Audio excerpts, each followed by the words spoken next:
सही कहा है, किसी ने दूसरे के साथ किया गया बुरा बर्ताव आपके बर्बादी के सारे रास्ते खोल देता है। अगर आप किसी के साथ गलत करते हो तो आपके साथ भी जरूर गलत होगा।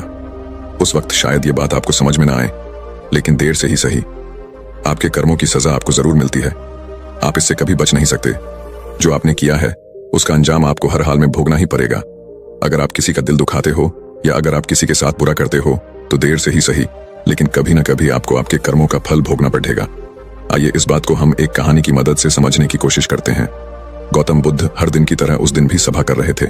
तब तक एक ने उनसे पूछा कि गौतम बुद्ध, कर्मों का फल कैसा मिलता है? कृपया इस बारे में आप मुझे समझाएं। गौतम बुद्धा कहते हैं, एक समय के बाद रामू और श्यामू नाम के एक गांव में दो भाई रहते थे। श्यामू अक्सर रामू को देखकर जलता था, क्योंकि रामू स्वभाव से बहुत अच्छा था, लेकिन श्यामू का स्वभाव ऐसा नहीं था।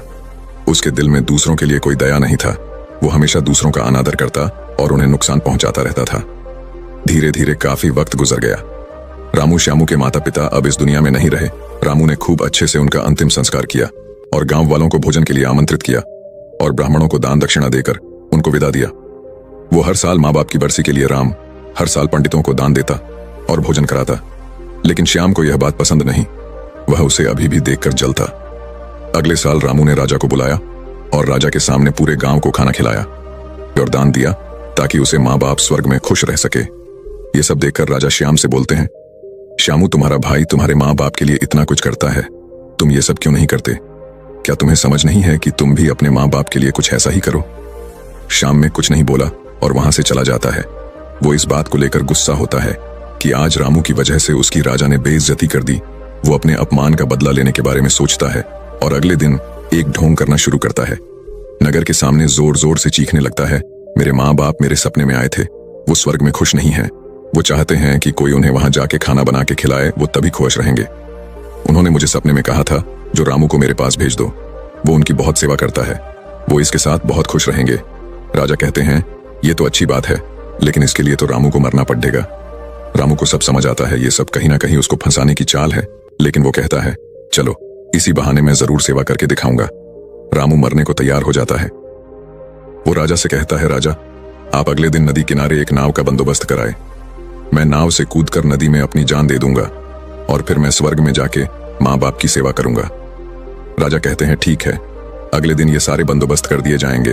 रामू नदी से कूद जाता है और सारे गांव में सबको पता लग जाता है कि अब राम इस दुनिया में नहीं रहा। अब वो भी माँ बाप की सेवा करने के लिए स्वर्ग चला गया। श्यामा बहुत खुश था कि उसका इकलौता भाई दुनिया में नहीं रहा। जो भी राजपाट और जमीन है अब वो सब उसका मालिक बनेगा। धीरे धीरे काफी दिन गुजर चले। एक दिन अचानक से राजा के दरबार के बाहर रामू बैठा होता है और जोर जोर से रो रहा होता है। राजा के सिपाही दरबार में ले जाते हैं और बोलते हैं, ये चमत्कार कैसे हुआ? तुम जिंदा कैसे हो? ये सब क्या बला है? फिर राम बताता है, मैं स्वर्ग में गया था, मैंने वहां देखा, लेकिन मेरे बाबा अब भी खुश नहीं है। वो मेरे पे गुस्सा हो रहे थे। उन्होंने मुझसे बोला, तुम्हें वैसे खाना बनाने भी नहीं आता तुमसे। अच्छा तो श्याम है, वो अच्छा खाना बनता है, इसलिए तुम जाओ और तुम उसे भेज दो। राजा श्याम को बुलाते हैं और सारी बात बता देते हैं कि तुम्हारे भाई ने तुम्हारे माँ बाप के लिए इतना त्याग किया है, लेकिन अब तुम्हारी बारी है। क्या तुम उनके लिए ऐसा कुछ नहीं करोगे? श्याम को अब ना चाहते हुए भी आखिर ये काम करना ही पड़ा है। अगले दिन फिर से सारी तैयारी कराई जाती है, लेकिन राम ने सोचा कि अगले दिन मैं जाऊंगा ही नहीं। अगले दिन मैं शहर छोड़कर कहीं चला जाता हूँ। फिर राम ने राजा को सारी बात बता दी थी।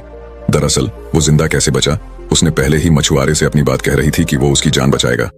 मछुआरे उसकी जान बचाई और वो 1 महीने तक नगर के बाहर रखा और सही वक्त आने पर राजा के दरबार में उपस्थित हुआ। वो वैसा सिर्फ उसको सबक सिखाने के लिए करना चाहता था। राजा बोले, चलो अच्छी बात है, लेकिन उधर श्याम नगर छोड़ने का प्लान बना चुका था कि अगली सुबह वो वहां नहीं जाएगा। वो रात के अंधेरे में घर छोड़कर भाग लेता है। सिपाही उसे देख लेते हैं और उसे रोकते हैं। वो द्वारपाल के साथ लड़ाई करता है और एक को धक्का देकर वहीं गिरा देता है और पत्थर पर गिरने की वजह से उसे सिर को चोट लगती है और एक सिपाही वहीं मर जाता है। आखिरकार ये सारी बात राजा को पता लग जाती है। राजा उसे माफ करने वाले थे, लेकिन वो अब और गुस्सा हो जाते हैं। फिर अगली सुबह उसे नाव से वैसे धक्का दे दिया जाता है और वो उस नदी में डूब जाता है। अब उसे अपनी गलती का बहुत अफसोस होता है कि यह सब उसने ये क्या किया। जिंदगी की आखिरी मौके पर भी वह दूसरों का बुरा ही करना चाहा और आखिर में उसे भी अपने जान से हाथ धोने पड़े। तब गौतम बुद्ध समझाते हैं, कर्मों का फल ऐसा ही होता है। बुरे इंसान को आखिरी वक्त तक सही और गलत की पहचान नहीं होता। जिंदगी ऐसी ही नहीं चलती, जिंदगी समझने की चीज है। उसने महात्मा से पूछा, कर्म कैसे बनते हैं? फिर महात्मा ने बोला, अच्छे कर्म के बनने से पहले हमें इस पर ध्यान देने की जरूरत है कि आखिर अच्छे कर्मों बनने का सबसे पहला पड़ाव क्या है। मनुष्य के द्वारा किए जाने वाले सभी कर्म उसके विचारों से निर्मित होते हैं। हमारी सकारात्मक या नकारात्मक सोच विचारों को जन्म देती है और वही विचार कर्म बनते हैं। इस तरह सोच सकारात्मक होने पर ही अच्छे कर्मों का निर्धारण हो सकता है। उसने फिर महात्मा से पूछा, पाप का फल कब मिलता है? फिर महात्मा ने बोला, पाप का फल किए गए कर्म पर निर्भर करता है। यदि आपके द्वारा किए गए कार्य बुरे हैं और वो अच्छे कर्मों की तुलना में अधिक है तो इसका फल आपको अगले जन्म में भोगना पड़ेगा। यदि बुरे कर्म कम है तो इसका भुगतान आपको इसी जन्म में करना होगा। इस प्रकार यह चक्र चलता रहता है। जब तुम जिंदगी को समझते हो तब तुम खुद को समझ पाते हो। तुम तभी देखोगे कि इस दुनिया में जितने भी जीव जंतु पेड़ पौधे हैं सब तुमसे जुड़े हैं। उनकी रक्षा करना, उनके बारे में अच्छा सोचना और उनका भला करना भी तुम्हारी जिम्मेदारी है। जब तुम दूसरों के लिए अच्छा करते हो तो बदले में तुम्हारे लिए भी अच्छा होता है। लेकिन जब तुम किसी दूसरे का बुरा करते हो और तुम्हें लगता है कि तुम्हारे साथ बुरा नहीं होगा, और हो सकता है कि शायद उस वक्त तुम्हारे साथ बुरा ना भी हो, लेकिन ऐसा कुछ नहीं, कभी ना कभी तुमको उसका हर्जाना भुगतना ही पड़ता है। इसीलिए तुम्हें यहाँ पे किसी का बुरा करने का कोई हक नहीं है। तुम्हें यहाँ पे किसी के साथ गलत व्यवहार करने का कोई हक नहीं है, क्योंकि कर्मों का फल कभी ना कभी मिलता ही है। बाकी अगर ये कहानी आपको अच्छी लगी हो तो इस वीडियो को लाइक करें और ऐसी और कहानी सुनने के लिए चैनल को सब्सक्राइब करें। तब तक मिलते हैं हम आपसे ऐसी ही एक और प्रेरणादायक कहानी के साथ अगले दिन। धन्यवाद।